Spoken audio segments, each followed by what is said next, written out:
جناب علامہ ناصر عباس صاحب، میں آپ کو مبارکباد پیش کرتا ہوں اس عظیم الشان کنونشن کے انعقاد پر، اور جو ذمہ داری آپ کو آپ کی جماعت نے پھر دی ہے، آپ یقیناً اس کے اہل ہیں۔ میں سلام پیش کرتا ہوں تمام حاضرین محفل کو، تمام اکابرین کو جو سٹیج پہ بیٹھے ہیں، بالخصوص مشر محمود خان اچکزئی صاحب کو، ہمارے تمام دوست اس وقت جو جنگ یہ لڑ رہے ہیں، اس وقت جس قافلے کی یہ رہنمائی کر رہے ہیں، وہ قافلہ حق کا قافلہ ہے، وہ سچ کا قافلہ ہے۔ آج آپ میں ہم سب ایک فریب زدہ نظام تلے جی رہے ہیں، ایک کذب و ریا کی بنیاد پر استوار سراب کے تلے جی رہے ہیں۔ اس ملک کے آئین پر حملہ ہوا ہے، اس ملک کے عوام کی منشا پر حملہ ہوا ہے، اس ملک میں انتخابات کو لوٹا گیا ہے، عوام کی رائے کو، عوام کی آواز کو دبایا گیا ہے۔ کچھ دن قبل علامہ کے ساتھ، علامہ ناصر عباس کے ساتھ، صاحبزادہ حامد رضا کے ساتھ مجھے بلوچستان کا دورہ کرنے کا موقع ملا۔ اس سے پہلے ہم سندھ بھی گئے، اور اس دوران علامہ سے جو کچھ میں نے سیکھا وہ میرے لیے ایک سرمایہ ہے۔ وہ تو بہت دیر میں اس کی بات کرتا رہوں گا، جو گفتگو میری اور علامہ کی ہوئی، صاحبزادہ حامد رضا کی ہوئی، ان اکابرین کا جو حوصلہ ہے، جو ہمت ہے، جو سچائی سے لگاؤ ہے، وہ سرمایہ حیات ہے۔ لیکن ایک واقعے کا میں ذکر بالخصوص کروں گا۔ علامہ، میں نے دیکھا ایک کتاب پڑھ رہے تھے، جب ہم مستونگ جا رہے تھے تو علامہ کے ہاتھ میں ایک کتاب تھی، علی اکبر ناطق کا لکھا ہوا ناول کوفہ کے مسافر۔ مجھے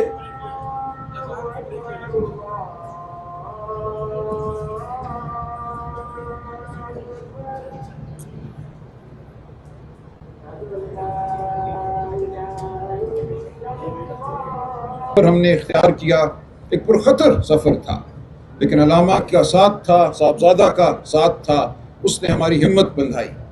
تو علامہ کے پاس میں نے ایک کتاب دیکھی، علی اکبر ناطق صاحب کی لکھی ہوئی کوفہ کے مسافر۔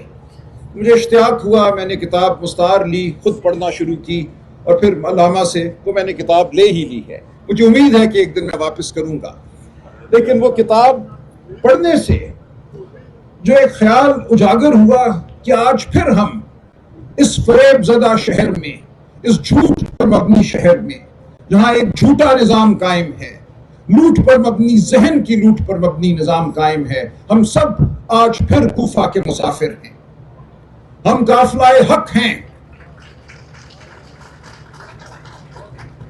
یہ آپ کی روایت ہے، یہ ہماری روایت ہے، حق کا ساتھ دینا، حق کے لیے نکلنا، حق کے لیے جدوجہد کرنا، حق کے لیے سختی برداشت کرنا۔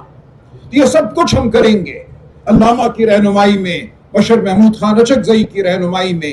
آپ کا ساتھ ہمیں میسر ہوگا۔ آپ اور ہم ایک گلدستہ ہیں۔ پاکستان ایک گلدستہ ہے جس میں ہر عقیدے کے، ہر مسلک کے، ہر خطے کے لوگ ایک قوم بن کر جمع ہیں، اور آپ نے مسجد وحدت مسلمین نے اس گلدستے کو مضبوطی سے تھاما ہوا ہے۔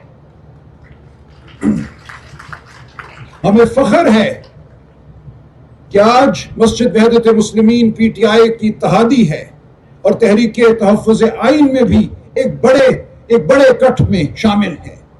یہی وہ اجتماع ہے، یہی وہ اتحاد ہے جو پاکستان کو سنوارے گا، جو پاکستان میں ایک بار پھر شرافت کا بول بالا کرے گا۔ میں بار بار کہتا ہوں، آئین اور قانون کیا ہے؟ آئین اور قانون کا مقصد کیا ہے؟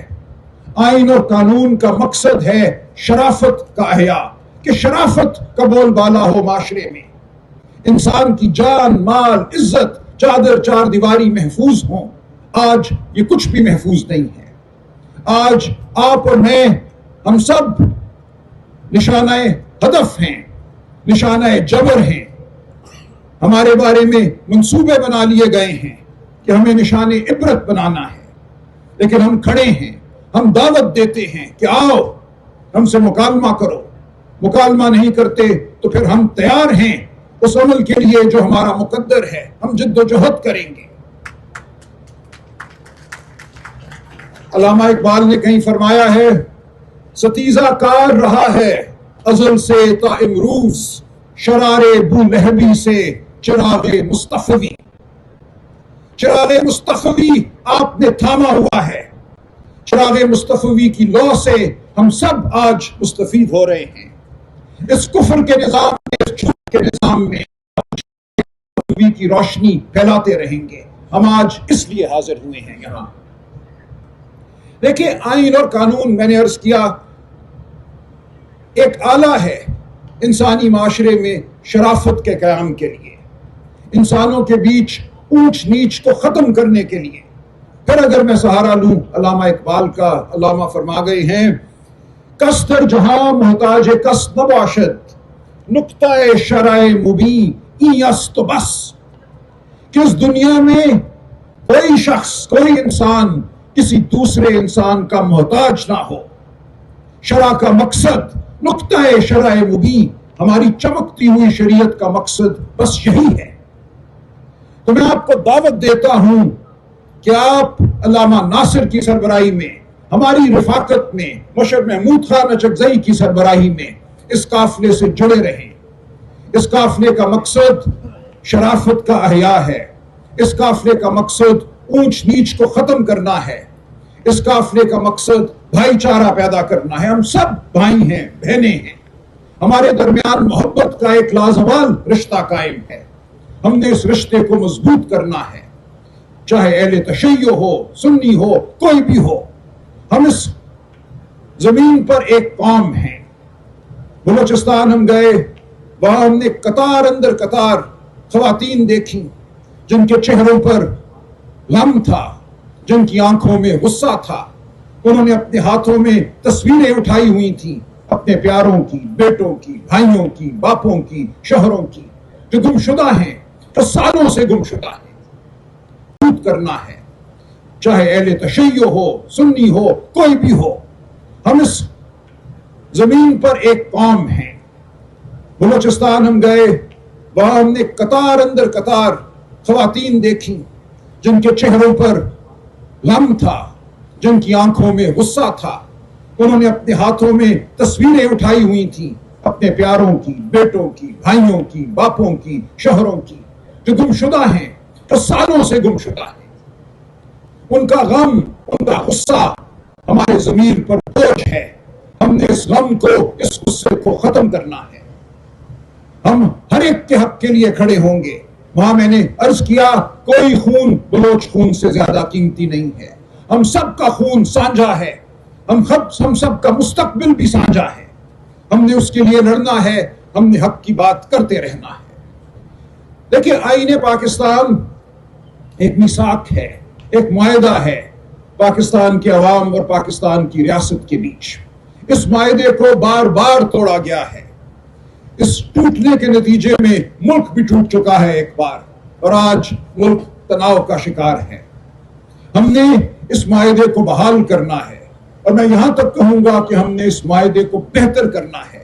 جب میں اس معاہدے کو، اس میثاق کو پڑھتا ہوں تو مجھے اس میں بہت سی شکیں ایسی نظر آتی ہیں جو میں سمجھتا ہوں اس قابل ہے کہ ان پہ دوبارہ توجہ کی جائے۔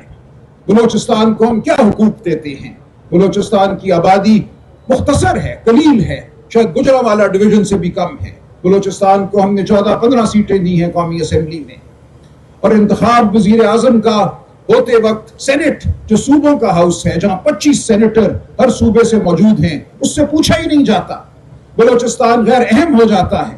کوئی بھی شخص پاکستان کا وزیر اعظم بن سکتا ہے صرف 4 پنجاب کی ڈویژن سے ووٹ لے کر، کہ ایم این ایز کے ووٹوں سے۔